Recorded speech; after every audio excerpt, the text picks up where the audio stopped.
के न्यूज।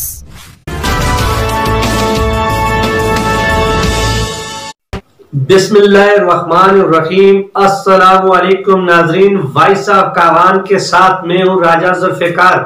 नाजरीन, इस वक्त पाकिस्तान तारीख के मुश्किल तरीन दौर से गुजर रहा है और हम पाकिस्तानी बड़ी बहादुरी से हमेशा की तरह एक कौम बनकर इस मुश्किल का मुकाबला कर रहे हैं। आज हम अलकाब PK-33 के मसाइल के बारे में बात करेंगे और जिस शख्सियत को आज हम शामिल गुफ्तगू कर रहे हैं वो किसी तारीफ की मुताबिक नहीं है। शराफत में अपनी मिसाल आप हैं और एक सियासी खानदान के रूए रवां PK-33 के MP जनाब नवाबजादा फरीद सलाउद्दीन साहब हमारे साथ मौजूद है। अस्सलाम वालेकुम नवाब साहब। जी वालेकुम अस्सलाम। सर खैरियत है? ठीक है आप? जी शुक्र अल्लाह पाक दा, बिल्कुल खैर खैरियत। सर पहला सवाल मेरा आपसे ये है सर, जैसा कि पूरे पाकिस्तान में जुज़वी लॉकडाउन है, सेहत बुनियादी मसला है, आपके हल्के PK-33 में सेहत के हवाले से क्या सहूलियात मुयस्सर है? सर आप कितने फीसद मुतमिन हैं उनसे?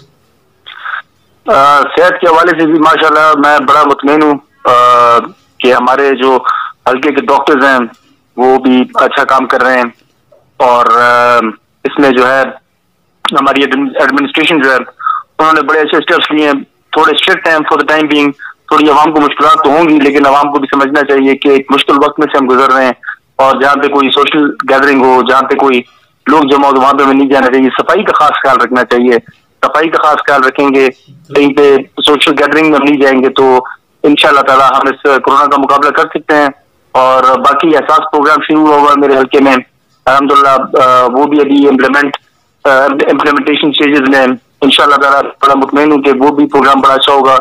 और बाकी जो हमने डेटा कलेक्ट किया हुआ हमारे DC साहब ने आगे ACs को कह के, बाकी अपने जितने भी स्टाफ है, विलेज काउंसिल सेक्रेटरीज को कह के इंशाल्लाह ताला वो भी बड़ा अच्छा स्टेप है। उससे भी जो है आवाम को रिलीफ मिलेगा और बाकी भी हर कोई अपने अपने लेवल पे एक अच्छा काम कर रहा है।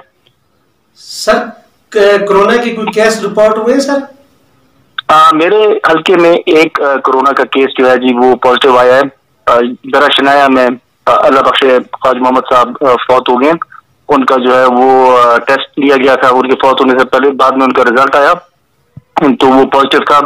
लेकिन उसमें एक और बात यह है कि उनके साथ जो लोग थे जो कि बहुत उनके करीब थे उनके टेस्ट लिए गए लेकिन उनका रिजल्ट जो है वो नेगेटिव आया है। तो अल्हम्दुलिल्लाह वो स्प्रेड नहीं हुआ डिजीज, तो सिर्फ वो एक ही केस मेरे हल्के में है। माशाल्लाह। सर आपके हल्के में आटे के कोई सेल पॉइंट कायम किए गए? जी बिल्कुल, जैसे कि CM साहब की तरफ से इंस्ट्रक्शन से कि हर हल्के में जो है वो सेल पॉइंट्स कायम किए जाएंगे आवाम के आसानी के लिए। इसी तरह मेरे हल्के में भी जो है वो दो तहसीलें आती हैं, तहसील दरबंद और तहसील उगी। तो यहाँ पे जो इनके मेन बाजार हैं जिस तरह की दिलबोड़ी हो गया, उगी हो गया, कटाई हो गया, शेरगढ़, चुंगी बांडी, दरबंद के 3 पॉइंट्स अभी और मजीद अभी वो किए गए हैं, सेलेक्ट किए गए हैं वहां पे 10 पॉइंट से, ताकि एक जगह दोबारा और सस्ता आटा मिल रहा है वहां पे। कहाँ पॉइंट कायम किए गए सर आटे के?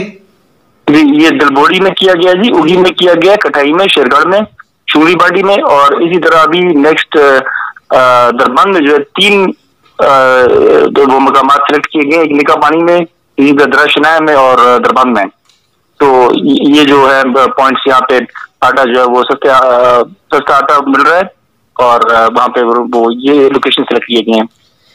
सर आपके हल्के में अगर आम आदमी को अगर आपसे मिलना चाहे, क्या आपके कोई फोकल पर्संस आवाम में मौजूद होते हैं सर, या कोई पब्लिक डे होता है?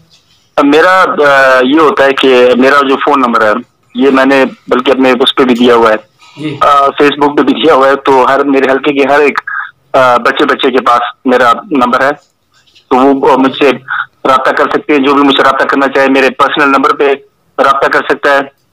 इसके अलावा जो है पब्लिक डे, तो जब मैं यहाँ पे नहीं होता, जब पेशावर में ग्रास वगैरह हो तो उस दिन संडेज को पब्लिक डे होता है। इसके अलावा हर दिन पब्लिक डे है। मैं यहाँ पे शेरगढ़ में अपने घर पे ही होता हूँ और जो भी आना चाहे, जिस दिन भी आना चाहे, जब मैं इधर मौजूद हूँ तो उस दिन आके वो मुझे मिल सकता है। वैसे मैं यहाँ पे ही होता हूँ صرف اجلاس کے دنوں میں پشاور جاتا ہوں. ماشاءاللہ. سر یہ جو پرائیویٹ سکولز کے حوالے سے جو میں بات کرنا چاہوں گا، اکثر والدین بروزگار ہیں، لاک ڈاؤن ہے، کاروبار بند ہیں، اس صورتحال میں والدین اپنے بچوں کی فیس ادا کر سکیں گے سر؟ میں سوری، آپ کا سوال نہیں، وہ آواز مجھے صحیح نہیں آئی. سر یہ جو پرائیویٹ سکولز ہیں سر، جی پرائیویٹ سکول، جی ان کے والدین بےروزگار ہیں، کاروبار نہیں ہے، لاک ڈاؤن کی وجہ سے، ابھی کیا یہ بچوں کی فیس ادا کر سکیں گے سر؟ جی مشکل ہے اس میں، تو آپ صحیح کہہ رہے ہیں. نہیں، کچھ ایسے ہیں جو کہ ادا کر سکیں گے، لیکن کافی ایسے لوگ ایسے بھی ہیں جو کہ ادا نہیں کر سکیں گے. تو میری تو جتنے بھی پرائیویٹ اسکول اونرز ہیں ان سے یہی ریکویسٹ ہوگی کہ وہ اگر معاف کر دیں بچوں کو اپنی فیس. تو سر اگر آپ ان کے بارے میں اسمبلی میں آواز اٹھائیں سر، یہ بالکل ہم اٹھائیں گے، لیکن ابھی آج کل ٹیچر ہیں ان کو بھی بیٹھنے کا کیا معاملات ہیں، ان کے لیے کوئی الگ سے کوئی فنڈ منظور ہو جائے سر. سوری دوبارہ پلیز، اگر وہ ڈسٹورشن ہو رہی لائن میں. سر والدین میں غریب لوگ ہیں، وہ تو فیس ادا نہیں کر سکتے ہیں سر، تو ان کو کیا جو ان کے پرائیویٹ سکول کے استاذ ہیں، بلڈنگ کا کرایہ ہے، ان کے بھی معاملات ہیں، ان کے لیے اگر کوئی الگ فنڈ منظور کرایا جائے سر، اسمبلی میں آواز اٹھائی جائے. یہ تو جی آپ ٹھیک کہہ رہے ہیں، لیکن اس ٹائم پہ آپ کو پتہ ہے کہ اسمبلی جو ہے وہ ہمارے سیشن ایڈجرن ہوا ہے بند ہوا، جس طرح کہ باقی مطلب لاک ڈاؤن، اسی طرح اسمبلی جو ہے اس میں بھی ہمارے سیشنز نہیں ہو رہے ہیں. ہونا چاہیے ابھی نیکسٹ سیشن جب بھی ہوگا ہمارا، انشور کہ شاید جلد بلائیں گے، اس میں انشاءاللہ تعالیٰ یہ آواز اٹھاؤں گا. اور بلکہ ہماری پارٹی کا یہی موقف ہے کہ عوام کو جتنی سہولت مل سکے انشاءاللہ تعالیٰ ہم دلوائیں گے. سر آپ کے حلقے میں اگی کا جو بازار ہے سر، اس سے بہت سے دیہات منسلک ہیں، اس بازار میں بہت زیادہ رش ہوتا ہے سر. تو طارق روڈ والا جو بائی پاس ہے اس کا پل بوسیدہ ہے، اکثر گاڑیوں کو تکلیف ہوتی ہے، تو کیوں نہ سر ایک اور بائی پاس اگر منظور کروایا جائے سر وہاں پہ؟ جی اچھا، اس بائی پاس کے بارے میں آپ کو بتاتا چلوں. یہ بائی پاس جو ہے یہ میرے والد صاحب نے بنوایا تھا جب وہ ایم این اے تھے، اور اس کے بعد میں آپ کو بات کروں کافی ٹائم اس کا گزر گیا ہے. اور یہ طارق اللہ بخش طارق صاحب، ان کے نام پہ یہ رقیق شیخ طارق صاحب کے نام پہ اس کو طارق روڈ کے نام سے یہ منسلک کیا گیا ہے. یہ روڈ جو ہے پھر اس کے بعد اس پہ کوئی مینٹیننس کا کام نہیں ہوا. اس کی حالت اتنی خراب ہو چکی تھی کہ اس بائی پاس کو کوئی بھی استعمال نہیں کر سکتا تھا، کوئی کرتا ہی نہیں تھا. اب جا کے میں نے پچھلے سال اس کی دوبارہ مرمت کرائی ہے، اس کو دوبارہ میں نے وہ کیا، ٹھیک کیا ہے، پورا ریہیبلیٹیشن ہوا اس روڈ کا، دوبارہ سے نیا روڈ ڈالا ہے، کاپریٹ بلیک ٹاپ، اور ابھی یہ یوز ہو رہا ہے. اور آپ ٹھیک کہہ رہے ہیں، ایک اور بائی پاس کی بھی ضرورت ہے. انشاءاللہ تعالیٰ ہمارے پاس جب آگے نیکسٹ جب فنڈز آئے تو اس میں باقی اپنے دوستوں کے ساتھ مشورہ کر کے اس پہ ہم کام کریں گے.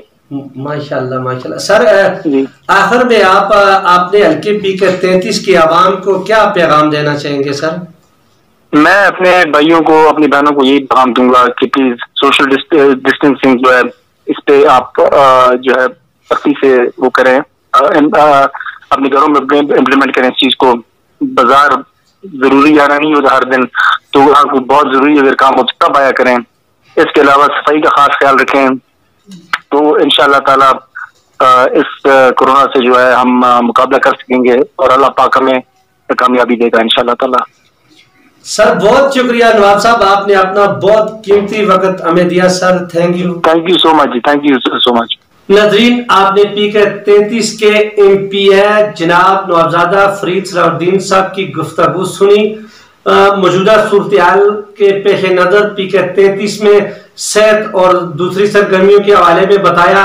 نوابزادہ صاحب کی طرف سے بہت اچھے اقدامات کیے گئے ہیں. سب سے اچھی خوبی ان کی یہ ہے یہ عام آدمی کی کال اٹینڈ کرتے ہیں اور ان کے مسائل سنتے ہیں.